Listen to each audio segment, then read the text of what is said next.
Başkanımıza takdim ediyorum. Tekrar çok teşekkür ederim. Başkanım buyurun inşallah. Ben teşekkür ederim. Hüsnü kabulünüz için ben de özellikle teşekkürlerimi iletmek istiyorum. Sayın basın mensuplarına da ben de hoş geldin diyorum. Evet, biz bu yeni anayasa çalışmaları çerçevesinde yaptığımız ziyaretlerden birini bugün Sayın Genel Başkan'a gerçekleştirdik. Verimli, güzel bir çalışma oldu. Rabbim hayırlara vesile kılsın ve milletimize, ülkemize hayırlı hizmetlere vesile olsun diyoruz. Yeni anayasa çalışmaları çok uzun süredir ülkenin gündeminde olmakla beraber maalesef çok rahat bir şekilde tartışılan, konuşulan bir konu olmaktan uzaktır. Hep bir dirençle karşılaşıldı. Son zamanlarda yeni anayasanın yapılma iradesinin ortaya konulması, bunun konuşuluyor olması, velev bazı siyasi partilerin buna gerek yok demesi, bazı siyasi partilerin de yeni anayasaya ihtiyaç var demesi şeklinde bir tartışmaya neden olsa bile biz bu tartışmanın aslında inşallah bir eşiğin aşıldığı aşılması anlamında da hayırlı bir gündem olduğunu düşünüyoruz. Bildiğiniz gibi 1982 Anayasası 1980 darbesini gerçekleştiren askeri junta tarafından bu millete dayatılan bir anayasadır ve birçok kez değiştirilmesine rağmen maalesef o askeri juntanın ruhu bu anayasada gitmediği için ilk cümleden itibaren bu sıkıntılar görülüyor ve sürekli yeni anayasa ihtiyaç var anlayışı bu toplumda hep ola geldi.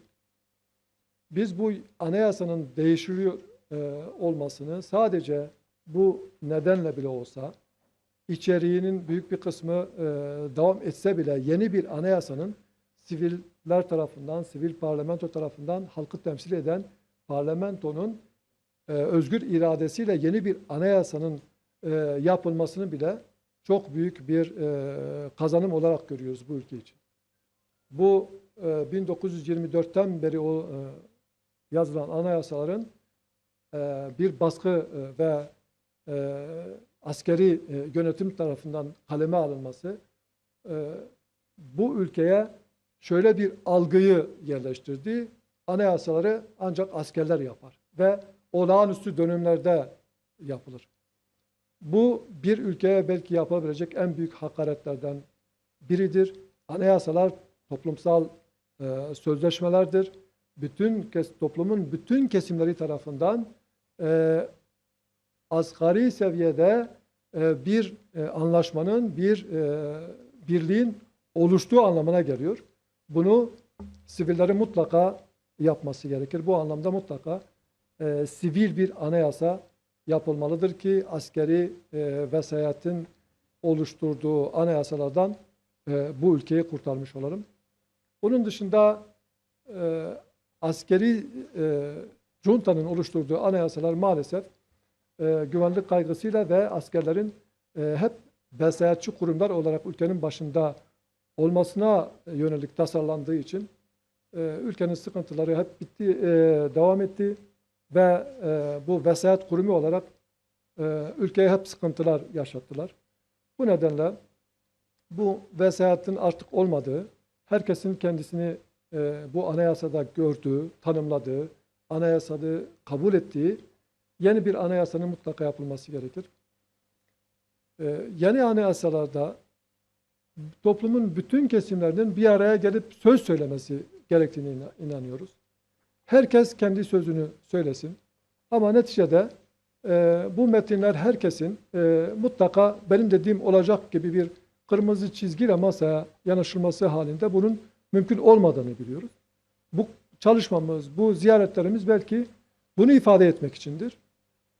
Türkiye'de millet için, halk için söz söyleme gücüne sahip her kim varsa bu siyasi parti olabilir, sivil toplum kuruluşları olabilir. Yeni anayasada şu olsun, şu olursa bu ülke huzur bulur, bu ülke güven içinde yaşar diyebileceği sözlerini dile getirsin ve bu milletin temsilcileri bir araya gelsin. Buna en güzel şekilde bir şekil versin ve bir anayasayı önümüze koyalım. Biz bu sözümüzü siyasi partilere götürüyoruz, sivil toplum kuruluşlarına götüreceğiz. Bizim bir anayasa taslağı değil bu dile getirdiğimiz hususlar. Belki ikinci adım olarak hukukçuların ve siyasetçilerin bir araya gelip oluşturacağı ikinci bir adımdır. Biz sadece bu 70-80 yıldan beridir insanlarımızın şikayet ettiği, anayasada şu vardır diye, şu sıkıntımız var diye şikayet ettiği hususların anayasada olmaması gerektiği konusunda bizim bir çıkarımlarımız var. Bir de anayasada güvence altına alınmadığı için temel hakları kullanma ve insanların rahat ve huzurlu bir şekilde yaşamasına engel olunan, set çekilen bazı hususlar var. Bunların da anayasa güvencesine alınmasına dair önerilerimizi sunduk. Dediğimiz gibi bu bir kırmızı çizgi değil, önerilerimizdir. Bütün siyasi partilerle görüşeceğiz. Belki ikinci aşamada daha net metinler de ortaya çıkabilir. Biz bir araya gelip inşallah ülkenin huzur ve refahı için neler yapılabileceğimizi konuşursak, bunu anayasa metinleri haline getirebilirsek ve mecliste bulunan siyasi partiler de bu anlamda belki fikir verme anlamında veyahut da öneri anlamında onlara bir şeyler sunabilirsek kendimizi bu millete hizmet etme anlamında bir aşama kat etmiş olacağız.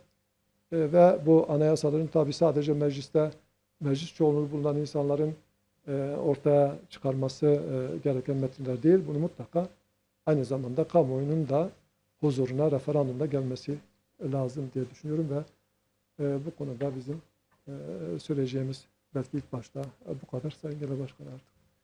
Çok teşekkür ederim. Hem basın mensuplarımıza hem katılan teşkilat mensuplarımıza, misafirlerimize ve Sayın Başkan'a da ayrıca teşekkürler ediyorum. Tekrardan bu ziyaretin, bu görüşmenin, müzakerenin hayırlara vesile olmasını Cenab-ı Allah'tan niyaz ediyorum.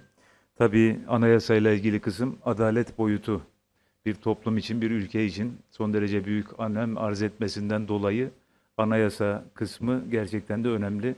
Ancak burada bu basın toplantısı vesilesiyle yine bir ülke için, bir toplum için çok önemli bir diğer boyut olan refah boyutuna da değinmek istiyorum. Adaleti tesis etmek elbette ki hayati öneme sahip. Adalet olmadan saadet, selamet, huzur, barış olması mümkün değil. Ama sadece adaleti tesis etmek de yetmiyor. Hukukta, adalet mekanizmasında aynı zamanda bir de refah sorununun çözülmesi, toplumun her kesimine hak ettiği refahtan hak ettiği payı almasını sağlayacak adımların atılması önemli. Bu nedenle bu refah boyutuyla ilgili adalet boyutu ve anayasa bölümüne gelmeden önce bu refah boyutuyla ilgili de bazı açıklamalar yapmak istiyorum. Özellikle bu refah boyutu halkımızın birinci gündem maddesi olan ekonomiyle ilgili olması bakımından da son derece büyük önem arz etmektedir. Bununla ilgili değerlendirmelerimize Sayın Cumhurbaşkanı'nın geçtiğimiz Cuma günü 12 Mart'ta açıklamış olduğu ekonomik reform paketinin kısa bir değerlendirilmesiyle yapmak istiyorum. Bir defa bu reformların öncelikli temel ilkeleri sayılırken bildiğiniz üzere meclisin bütçe ve denetim yetkisinin genişletilmesi bu reform paketinin en temel ilkelerinden diye ifade edildi Sayın Cumhurbaşkanı tarafından. Bir diğer temel ilke olarak da kamu harcamalarında ve kamu ihalelerinde şeffaflık ve denetlenebilirlik konusu en temel ilkelerden bir tanesi olarak ifade edildi. Ancak tabii bu noktada bizzat bu iktidarın kendisinin getirmiş olduğu başkanlık sistemi, Cumhurbaşkanlığı hükümet sistemi ile Türkiye Büyük Millet Meclisi'nin bırakınız denetim yetkisinin genişletilmesini, tam tersine yetkisinin elinden alınması, yetkisinin azaltılması gerçeği önümüzdeyken kamu harcamalarını, varlık fonu hesaplarını Büyük Millet Meclisi ve Sayıştay denetimi dışına çıkartmaya yönelik düzenlemeler, adımlar atılmışken, yasalar çıkartılmışken aynı iktidarın meclisin bütçe ve denetim yetkisinin genişletilmesi konusunda ne kadar somut adım atabileceğini, ne kadar samimi olabileceğini kendi kendimize soruyoruz ve kamuoyuna da soruyoruz. bütçede meclisin tanıdığı borçlanma limiti yetkisini fiilen aşan bir iktidarın tek maddelik bir yasayla meclisin bu konudaki denetim yetkisini devre dışı bırakan bir iktidarın meclisin bütçe ve denetim yetkisini arttırma yolunda ne kadar adım atabileceğini düşünüyoruz ve bu konuda şüpheliyiz.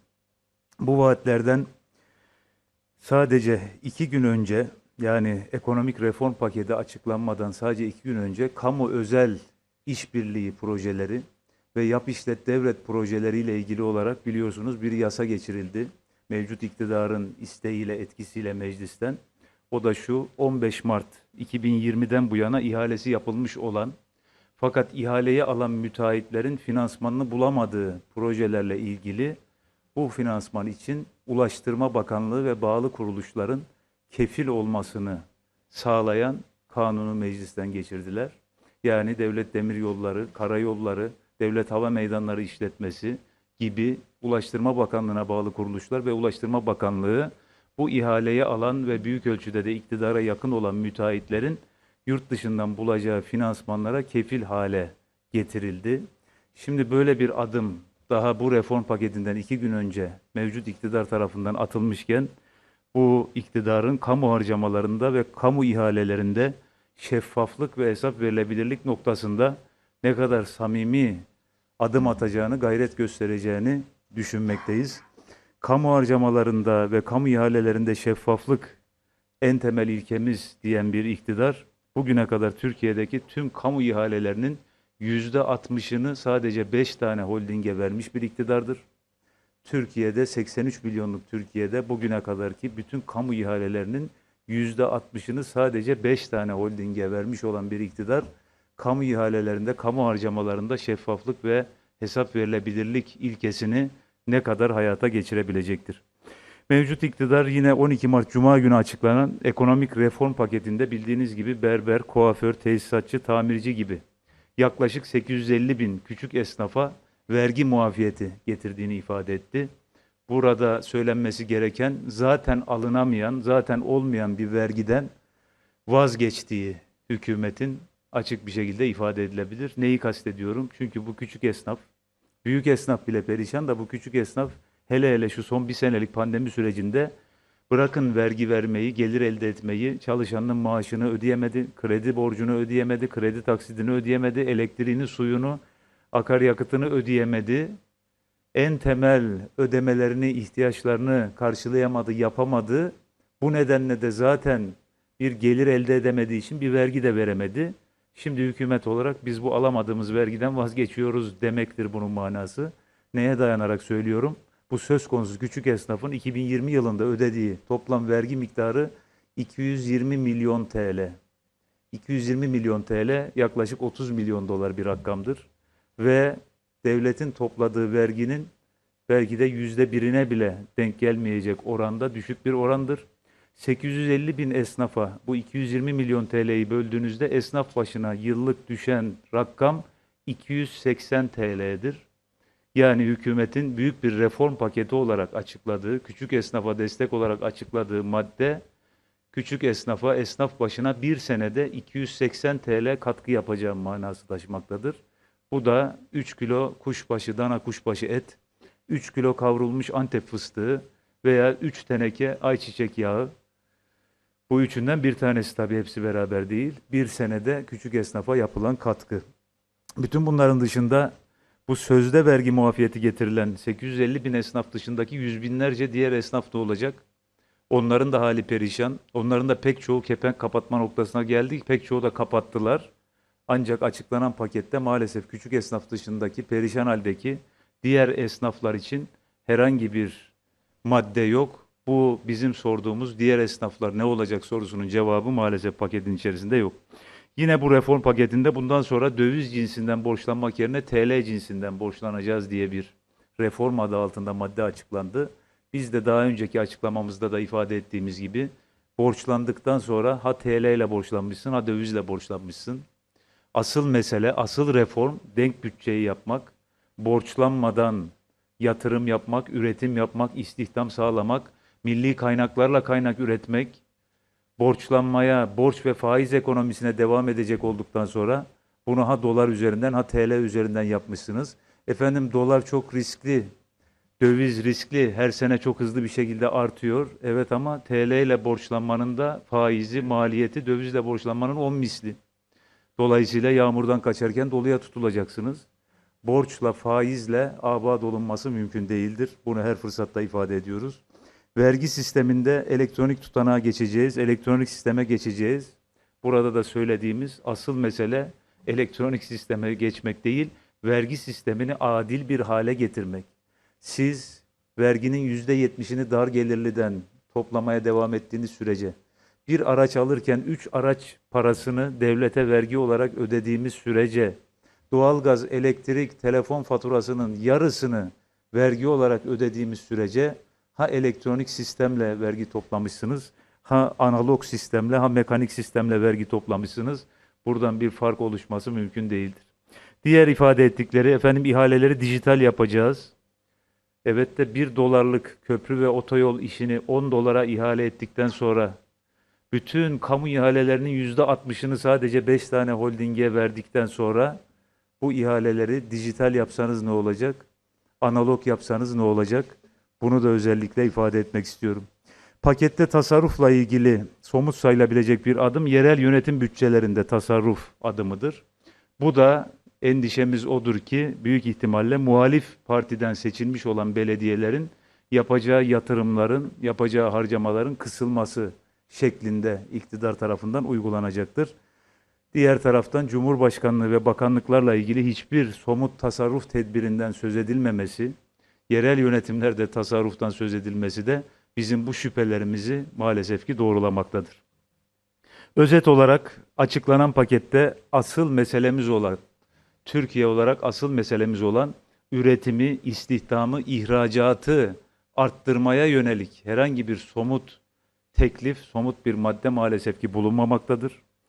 Denk bütçe yapılmasına yönelik borç ve faiz ekonomisinden kurtulup kendi milli kaynaklarımızla kaynak üretip bu kaynakla da millete hizmet, millete iş ve aş temin etmekle ilgili olarak herhangi bir somut, cazip teklif bulunmamaktadır. Üretimin, istihdamın maliyetini düşürecek, bizi dışa bağımlılıktan kurtaracak, temel sektörlerde özellikle ithalatı ve dışa bağımlılığı azaltacak, yerli ve milli üretimi, istihdamı, ihracatı arttıracak herhangi bir teknik, somut madde, bir vaat maalesef ki bulunmamaktadır. Bütün bunlara ilaveten hemen bu ekonomik reform paketinin arkasından birkaç gündür gazetelerde gördüğümüz bir acayip haber var. O da şudur: kuyumculara, kamu bankalarına teminat olarak 500 gram altın yatırma zorunluluğu getirilmesine ilişkin Ticaret Bakanlığı'nın hazırlamış olduğu yönetmelik taslağı. Yani burada Türkiye'de siz kuyumculuk yapmak istiyorsanız mutlaka yarım kilo altını, 200 küsur bin lira değerindeki yarım kilo altını kamu bankasına vereceksiniz. Ve ömür boyu kuyumculuk yaptığınız sürece de o altına dokunamayacaksınız. Bu yolla hükümet kuyumcular üzerinden kamu bankalarında 20 ton altın biriktirmeyi hesap ediyor. Türkiye'deki kuyumcuların sayısıyla bunu hesapladığınız zaman 20 ton altında aşağı yukarı 8,5 milyar TL yapıyor. Yani yaklaşık 1 milyar euroluk bir meblağı kuyumcular üzerinden orada biriktirecek. Bunu teminat gösterip yeniden borç ve kredi alma yoluna gidecek. Çünkü artık borçlanmak için teminat göstereceği herhangi bir varlık, herhangi bir şey kalmadı. Bu bize neyi gösteriyor? Hükümetin kaynak sıkıntısı artık o kadar ciddi boyutlarda ki salma vergisi diye nitelendirebileceğimiz düzenlemeleri hayata geçirip artık kuyumcunun üzerinden, esnafın üzerinden kendisine kaynak, kendisine teminat üretme yoluna gidiyor demektir. Bununla ilgili şunları da söylememiz gerekiyor son olarak. Bildiğiniz gibi 2019 yılında işsizlik fonundan 12 milyar lira kaynak kullanıldı, hükümet tarafından bitti. Çalışanların maaşlarından kesilerek kıdem tazminatları fonundan 10 milyar lira kaynak hükümet tarafından oluşturuldu, kullanıldı. Türkiye Cumhuriyeti Merkez Bankası'nın ihtiyat akçesi kullanıldı, bitti. Bütün bunlar yetmedi. iktidarlarının ilk gününden itibaren 240 devlet kuruluşunun 170 tanesini sattılar. Elimizde 70 kuruluş kaldı. Bu satışlardan elde edilen 68 milyar dolar da yetmedi. Şimdi de sıra kuyumcuların altınlarına geldi. Allah sonumuzu hayretsin. Geçtiğimiz günlerde Sayın Cumhurbaşkanı'nın güzel bir açıklaması oldu. Dedi ki kimin eli kimin cebinde belli değil. Gerçekten de biz de katılıyoruz. Türkiye'de kimin eli kimin cebinde belli değil. Her geçen gün devletin eli vatandaşın cebine daha da fazla girmeye başlıyor. Aylar öncesinde bazı kamu spotlarında, reklamlarda söylenen Türkiye'de esnafın vatandaşın arkasında Hazine ve Maliye Bakanlığı var reklamına karşılık biz de demiştik ki tam tersine Hazine ve Maliye Bakanlığı'nın arkasında vatandaş var demiştik. Şimdi bu kuyumculardan yapılan salma bizim bu sözlerimizi maalesef haklı çıkarmaktadır. Biraz evvel söylediğim gibi ekonomi düzeltilmeden, herkese refah sağlanmadan, paylaşımda adalet tesis edilmeden, gelir ve servet dağılımı adil hale getirilmeden, herkese ayrım gözetmeksizin insan onuruna yaraşır bir şekilde helal yoldan alnının teriyle kimseye muhtaç olmadan yaşamını süreceği imkanları sağlamadan sadece adaleti sağlamak, sadece anayasayı düzenlemekle saadete, selamete erişilmesi mümkün olmaz. Ancak sadece refahla da elbette ki olmaz. Aynı zamanda kurtuluşa ermek için adalet boyutu da çok önemlidir. Bununla ilgili de bugün değerli başkanın ziyaretiyle, heyetin ziyaretiyle anayasa konusunu tekrardan gündemimize aldık, müzakere ettik. Kendilerinin de ifade ettiği gibi anayasa milletle devlet arasında bir sözleşmedir. Bu sözleşme olabilmesi için bunun devletin de milletin de mutabık olması, gönül rızasının olması gereklidir. Milletin hak ve özgürlüklerinin devlet tarafından güvence altına alınması ve korunması, devlet insan içindir. İnsanın saadeti ve selameti için çalışır. Önce insan, önce millet anlayışının o anayasanın içerisinde olması son derece önemlidir. Sayın Başkan'ın da biraz evvel ifade ettiği gibi 1982'de yürürlüğe giren mevcut anayasa maalesef askeri vesayet ürünüdür. Yerli ve milli olması konusunda şüpheler duyduğumuz bir anayasadır. Ve bundan dolayı da vesayetçi bir anayasa olduğu için, milletin ülkenin ihtiyacını karşılayamadığı için, yanlış uygulamalara, haksızlıklara yol açtığı için 22 defa bugüne kadar değiştirilmek için tadilat yapılmıştır. Ve artık gerçekten de tadil edilecek, tamir edilecek bir hali kalmamıştır. Kısaca birkaç maddeli özetleyecek olursak bir defa darbe ürünü bir anayasadır. Darbecilerin yoğun baskısı altında kabul edilmiştir. Vesayet anayasası özelliği taşımaktadır.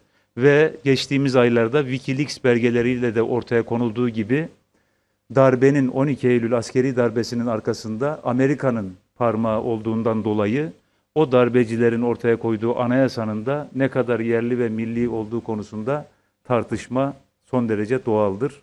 Wikileaks belgeleri de biliyorsunuz Amerikalı yetkililer 12 Eylül darbesini nasıl organize edip nasıl düğmeye bastıklarını açıkça söylüyorlar.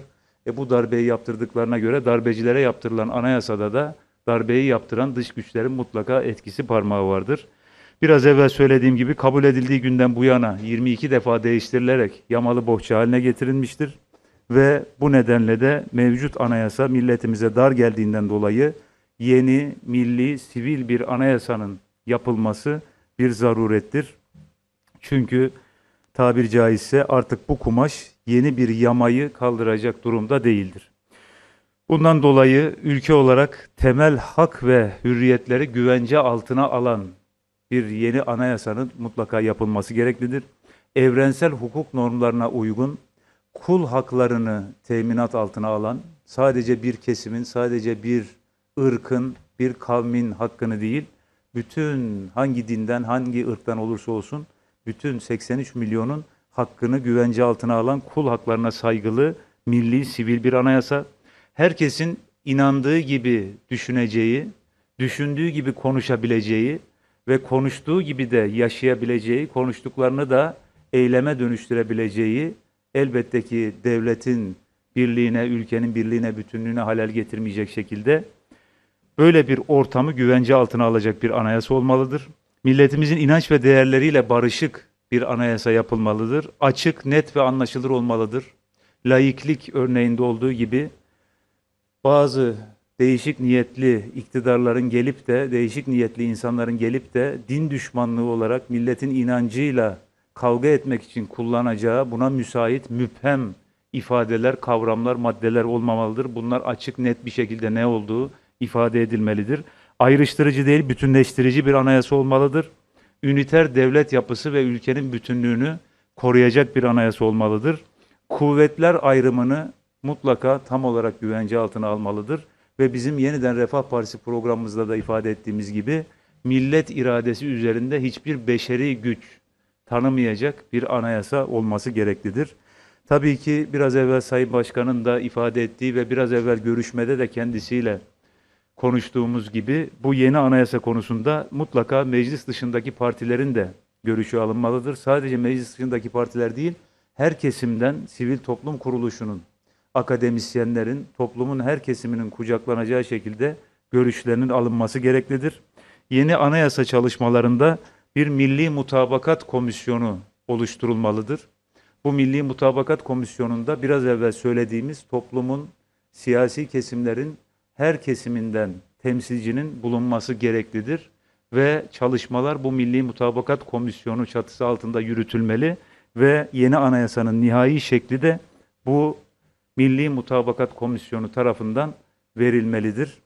Acele edilmemeli, ben yaptım oldu anlayışıyla hareket edilmemelidir. Çünkü toplumla devlet arasındaki sözleşmenin tam manasıyla gerçekleşmesi, herkesin mutmain olması için bu zaman isteyen bir iş. Mutlaka enine boyuna tartışılmalı, her görüşe değer verilmeli ve biraz evvel söylediğimiz gibi bir milli mutabakatla bu anayasanın son şekli verilmelidir. Yeniden Refah Partisi olarak biraz evvel kıymetli Hüdapar heyetine de ifade ettik. Önümüzdeki aylarda bir anayasa şurası çalışması yapmayı planlıyoruz. Bu anayasa şurası çalışmamızda bizim milli görüş olarak yıllardan beri ifade ettiğimiz anayasadaki olmazsa olmazlarımız, kırmızı çizgilerimiz, taleplerimiz, tekliflerimiz toplumun çeşitli kesimleriyle, STK'larla, akademisyenlerle, siyasi partilerle müzakere edilecek, istişare edilecek, tartışılacak ve bu şuranın yapacağı çalışmalar sonunda yeniden Refah Partisi olarak anayasa teklifi kitapçığımızı da inşallah hazırlayacağız. Bu çalışmalarımız sırasında da Hüdapar da başta olmak üzere diğer partilerle de fikir alışverişi, diyalog halinde çalışmalarımızı sürdüreceğiz.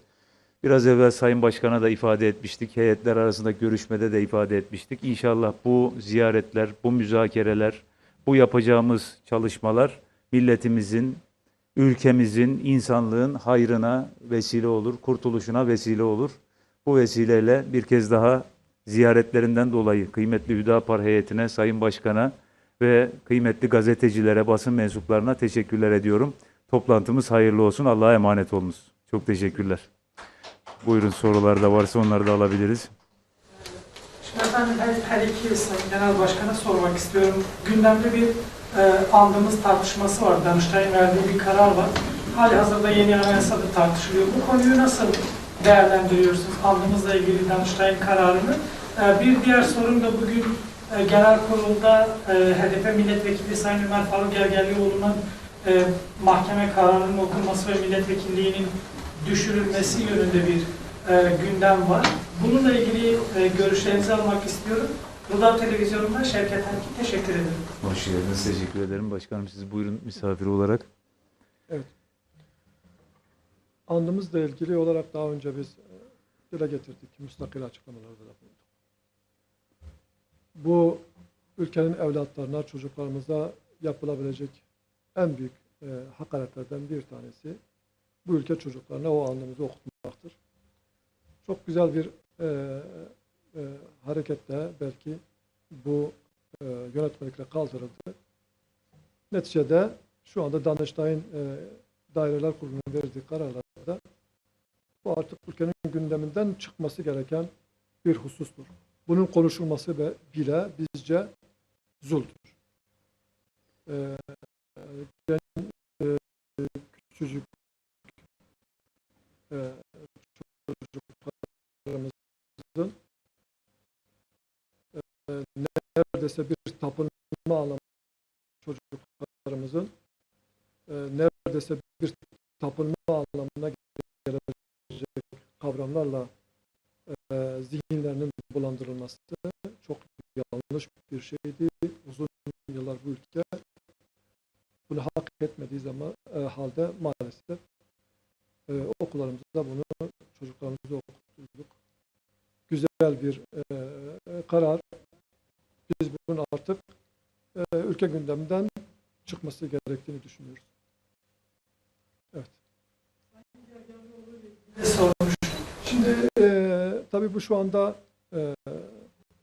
meclis gündemine gelen husus bir işlem, iş tüzük gereğince yapılan bir işlemdir. Belki bu konuda yani bu cezaya sebebiyet verecek hususların ne olduğunu, bu konuda yapılan suçlamaların ne olduğu konusunda belki söz söylemek gerekir. Yani şekli bir hukuki gereğinin yerine getirilmesinden ziyade evveliyatını konuşmak gerekir. Doğrusu ben Gergerlioğlu'nun bu cezayla sonuçlanan bu suçlamanın ne olduğunu görmüş değilim. Bu konuda bu nedenle söz söylemek durumda değilim. Yani bu davanın cezayla sonuçlanmasını gerektirecek iddianameyi bilmiyorum. Bir hukukçu olarak da bilmediğim bir hukukta söz söylemek çok doğru bir şey değil diye düşünüyorum. Çok teşekkür ederim. Tabii andımız konusunda merhum Erbakan hocamızın meşhur konuşması ve bu konuşma sonucunda da ceza alması konusunu bütün kamuoyu, herkes çok iyi biliyorlar. Burada Erbakan hocamızın da aslında rahatsız olduğu kısım ırkçı söylemler olarak nitelendirilebilecek bir takım ifadelerin andımızın içerisinde olmasıydı. Ve o sebeple de madem biz 83 milyonu kucaklayacağız, hep birlikte tek bir millet, tek bir devlet olacağız, birlik, beraberlik içinde olacağız. Öyleyse böyle ırkçı bir takım manaya gelebilecek ifadeler, ayrıştırıcı sayılabilecek ifadelerin olması toplumun önemli bir kesimini rahatsız etmektedir diye bir konuşmasını aslında mealen bu şekilde bir konuşma yapmıştı. Meşhur tarihi bir konuşma. Tabii bu noktada bir de toplumun bir diğer kesiminin de bu konuda hassas olduğunu da görüyoruz. Yani bir kesim tabii ki bundan rahatsız ama önemli bir kesimde andımızın 70-80 senelik bir uygulamanın kaldırılmasından da rahatsız. Dolayısıyla aslında bu noktada belki de hükümet bu konuyla bu kadar uğraşmak yerine diğer meseleleri önceleyebilirdi. Ekonomik sıkıntılar, dış politikadaki tehditler, Orta Doğu'daki sıkıntılar, sosyal problemler, geçim derdi ve yapılacak daha pek çok iş varken onları öncelemesi daha uygun olabilirdi. Bunu şimdilik bu kadar ifade etmek istiyorum. Veya da andımızı tamamen kaldırmak yerine içerisinde ırkçılığa yönelik olan bazı kısımlar düzeltilebilirdi. Ancak dediğim gibi bu noktaya gelmiş oldu. Tabii Gergerlioğlu Bey ve diğer HDP'li milletvekilleriyle ilgili de daha önce de ifade etmiştik. Sayın Başkan da güzel bir şekilde ifade etti. Neyle suçlanıldığı, gerçekten de bunların bir suç teşkil edip etmediği, bir ceza gerektirip gerektirmediğine, o dosyaların içeriğine bakmak lazım. Ve tabii ki eğer bir suç yasalara göre aykırı bir durum varsa da hukuken gereğinin yapılması uygun olur. Ancak mesela kamuoyunda, medyada söylenen deniyor ki efendim HDP'li milletvekillerinden bir tanesinin işte sevgili Demirtaş diye bir yazı yazdı, bir tweet paylaştı. Onun için fezleke yazıldı deniyor. Yani bunun gibi gerçekten somut bir suç olmayan durumlarda tabii ki milletvekili düşürülsün demeyiz. Ancak tabii ki bir suç teşkil ediyorsa da hukuken gereğinin yapılması gerekir. Başka varsa buyurun. 24 Temmuz'a bir sorum her iki genel başkanına. Özellikle yeni anayasayla birlikte seçim kanununda ve siyasi partiler kanununda da değişiklikler yapılması öngörülür. Neler söyleyeceksiniz bu konuda? Tabii, buyurun başkanım. Şimdi başkanlık sistemine geçtiğimiz dönemde en büyük argümanımız şuydu: yönetimde istikrar. Başkanlık sistemini getirdiğimiz zaman yönetimde istikrarı elde edeceğiz ki gerçekten de öyledir. Çünkü %50'yi aşan bir vatandaş grubu bir şahsı bu ülkeyi idare etmek üzere görevlendiriliyor, yetki veriyor. Bu yönetimde istikrar anlamında ciddi bir güçtür. Şimdi yönetimde istikrar olduktan sonra da temsilde adaletin mutlaka sağlanması lazım. Daha önce biz yönetimde istikrar adına temsilde adaleti biraz ötekileştiriyorduk. Biraz ikinci plana atabilirdik. Çünkü bir gerekçesi vardı. Bu ülke koalisyonlarla çok şekli hükümetler kurulmadı. Belki bu kurulmayan hükümetler nedeniyle darbelere gerekçe yapıldı. Bu şu anda başkanlık sisteminde bu sorun ortadan kalkmış bulunmaktadır. Bu nedenle bizim önerimiz seçim barajı mutlaka kaldırılmalıdır. Artık yönetimde istikrar sorun yok bu rejimde. O nedenle temsilde adaletin mutlaka sağlanması lazım. Kendi kimliğiyle, şahsiyetiyle veya parti adına kamunun huzuruna çıkmış, oy isteyen vatandaşlar yeterince oy almışsa bunu mutlaka mecliste de temsil edilmesi lazım. Biz bu sistemi anayasa güvencesine de almalıyız diye biz bu bahsettiğimiz öneri paketinde bizim yeni anayasa çalışmaları çerçevesinde dile getirdiğimiz hususlardan bir tanesidir. Mutlaka seçim barajı kaldırılıp artık yasayla seçim barajı konulmayacak şekilde anayasada güvence altına alınmalıdır diye düşünüyoruz.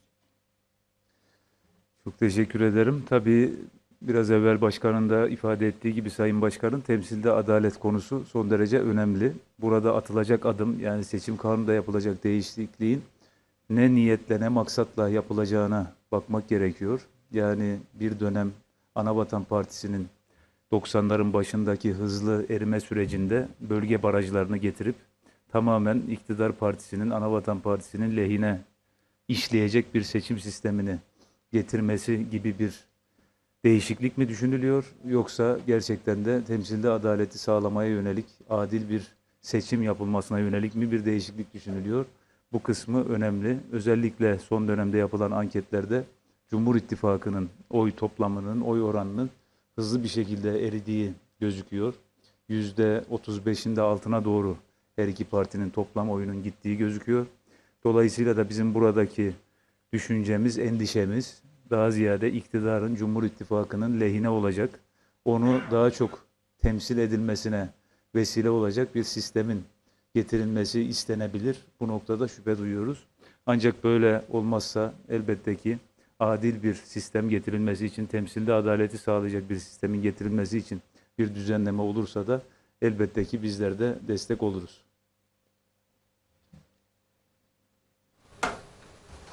Buyurun. Haber Ajansı'na Sayın Çelik, anayasa temelli vatandaşlık tanımlaması nasıl olmalı? Sorun her iki başkanı. Evet. Başkanım buyurun inşallah. Şimdi başlangıçta dile getirdiğimiz gibi anayasa bir ülkenin en önemli metnidir. Anayasalarda sorun çıkmayacak. Çıktığı zaman da anında anayasada bunun çözümünün olduğu metinler haline getirmemiz lazım. Bu nedenle metinlerin kısa, öz, sade, anlaşılır, yoruma gerek olmayan metinlerin ortaya çıkması lazım. Az önce Sayın Genel Başkan'ın dile getirdiği laiklik konusuyla alakalı şu anda mevcut anayasada bir laiklik kavramı var. Ama şu anda Türkiye'de 83 milyon insana sorsanız herhalde 83 milyon tanım çıkmasa da 80 milyon tanımlama çıkar anayasayla ilgili. Ne olduğu belli olmayan bir kavramı biz oraya yerleştirmişiz. Ve her gelen yönetim, her icranın başına geçen insanlar gerek yargıda, gerek yasamada, gerek de yürütmede olsun bunu kendi anladığı şekilde yorumlayıp halka bunun icra edilmesi yönünde bir harekete geçiyor. Bu nedenle anayasalarda yani mutlaka vatandaşların temel hakları ve ödevleri çok net bir şekilde izah edilmelidir. Vatandaşlık tanımı elbette yapılabilir. Türkiye Cumhuriyeti vatandaşlığı şudur diye bir tanımla yapılabilir. Ve neticede yasalarda bunun altyapısı da var. Ama bunu bir etnik kökene dayandırırsanız bu ülkede yaşayan insanların önemli bir kısmı kendini bu anayasada yok farz edecek. Ve uygulamaları da bu hale dönüşüyor. Bu nedenle bizim önerimiz biz vatandaşlık tanımı yapmayalım. Buna gerek de yok. Ama anayasalarda olmazsa olmaz başlıklardan bir tanesi temel haklar ve ödevlerdir. Biz bu temel haklar ve ödevler kısmında şöyle bir tanımlama getirebiliriz. Burada belirtilen temel haklar ve ödevlerin kullanılmasında bütün vatandaşlara eşit bir şekilde muamele edileceğine dair devlet güvence veriyor. Devletin güvencesi altındadır bu temel haklar ve ödevler.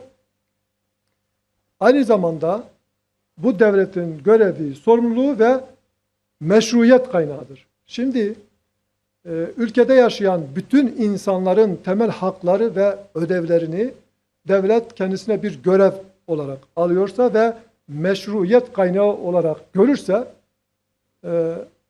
bizce Türkiye'de vatandaşlık tanımı konusunda hiçbir sorun kalmayacak.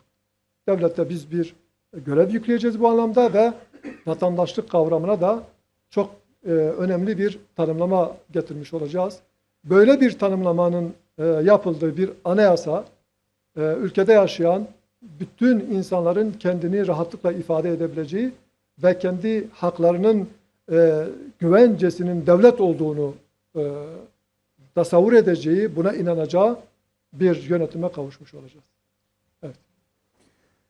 Tabii anayasada genel olarak aslında şunu ifade edebiliriz.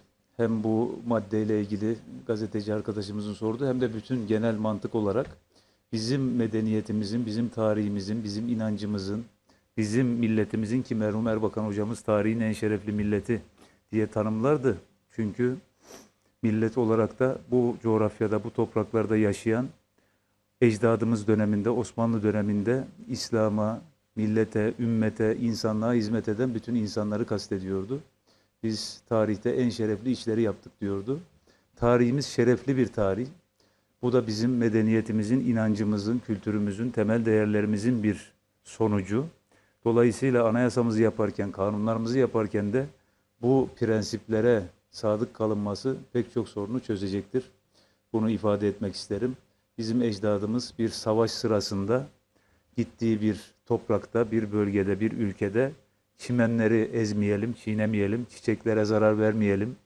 Bir ağaçtan meyve kopartırsak o meyvenin bedelini dala asalım hassasiyetinde. Yani bir savaşın ortasında bile bu değerlere, bu kültüre, bu medeniyete sahip bir millet olarak, bir ülke olarak böyle bir mirasın temsilcileri olarak, mirasçıları olarak bu tarihimize, kültürümüze, medeniyetimize sarılırsak anayasamızı da en güzel şekilde yapacağımızı düşünüyorum.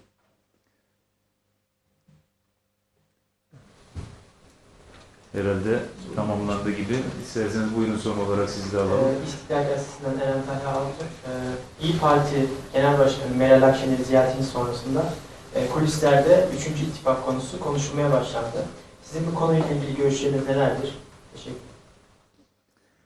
Tabii bir geçmiş siyasetçimizin bir sözü vardı, demokrasilerde çareler tükenmez diye. Tabii Türkiye'de demokrasiyle idare edilen, demokrasinin hakim olduğu bir ülke olarak burada da çok çeşitli kombinasyonlar, çok çeşitli alternatifler oluşması mümkündür. Biz bunu bir olasılık olarak, bir fikir olarak ortaya koymuştuk ve arkasından da gündemde ciddi bir yer tuttu. Onu ortaya koymamızın sebebi de siyasi gelişmeleri, Türkiye'deki siyasi atmosferi, özellikle son 5-6 senede, 7 senede baktığımız zaman iktidar kanadının çok güçlü etki yapan argümanları var. Bu argümanların başında da aslında tek bir argüman da diyebiliriz belki. Efendim bizim birçok eksiğimiz var, birçok yanlışımız var, eleştiriyorsunuz. Ekonomi şöyle, dış politika böyle ama bizim karşımızdakilere bakınca ne görüyorsunuz? Orada bir CHP zihniyeti var ve onun yanında bir de HDP var.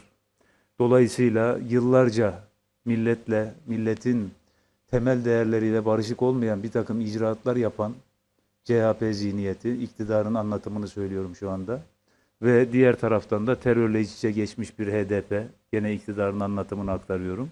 Dolayısıyla buraya hangi parti geçerse geçsin, önünde lokomotif olarak CHP'nin, HDP'nin bulunduğu bir ittifaka kim geçerse geçsin, geçmişi çok iyi de olsa, tertemiz de olsa, iktidarın güçlü bir argümanı, efendim CHP'nin, HDP'nin kayığına bindiniz. Dolayısıyla bu büyük ölçüde etkili de oldu. Türkiye'nin pek çok yerinde. Millet İttifakı dezavantajlı duruma düştü ve Cumhur İttifakı da seçimleri kazandı.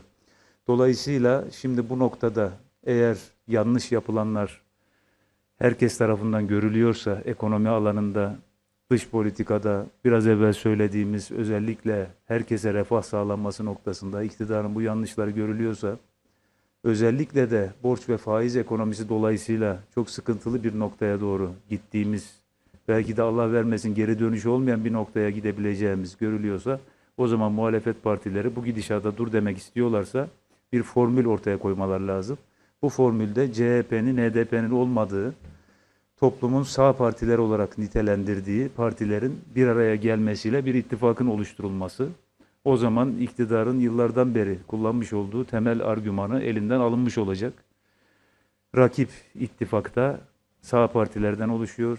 Milliyetçi, muhafazakar, dindar insanların, partilerin oluşturduğu bir ittifak. Dolayısıyla artık bir çare var, bir çözüm var. CHP'siz, HDP'siz bir seçenek var noktasına gelinmiş olacak. Bunu bir düşünce olarak, bir alternatif olarak ifade etmiştik. Ancak şu anda tabii seçime daha zaman var ve Türkiye'de siyasette bildiğiniz gibi 24 saat bile çok uzun bir süre. Seçime yakın zamanda nasıl bir konjonktür ortaya çıkacak? Ne gibi kombinasyonlar, alternatifler ortaya çıkacak? Yeni kurulacak partiler var, kurulan partiler var. Nasıl bir siyasi tablo olacak? Seçime yakın bir dönemde tekrardan oturup, görüşülüp, müzakere edilip bir adım atılabilir. Ama her zaman söylediğimiz buradaki asıl gaye, asıl maksat herhangi bir parti başkanının, herhangi bir partideki bazı yöneticilerin milletvekili olması, bir ittifakın içine tabelasını koyması değil, milletin, ülkenin hayrına, menfaatine iş yapacak bir yönetimin, bir iktidarın gelmesi ve bu toplantıda da daha önce de eleştirdiğimiz yanlışların ortadan kaldırılabilmesi. Bu temel düstur doğrultusunda bu kombinasyonlar, bu alternatifler değerlendirilebilir.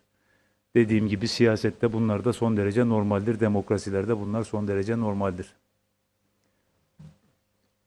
Çok teşekkür ederiz. Ayaklarınıza çok sağlık. teşekkür İlginizden, ederiz. alakanızdan dolayı Sayın Başkan'a da heyete de ayrıca bir kez daha teşekkür ediyorum. İnşallah hayırlı olsun. Ben de Çok sağ tekrar olun. üstü kabulünden dolayı teşekkür ederim. Çok teşekkürler. Çok Hayırlı sağ olsun olun. inşallah. Hayırlı vesile olsun. Sağ olun. Hayırlı olsun. Görüntü var mı inşallah? İnşallah tabii başkanım. Buyurun.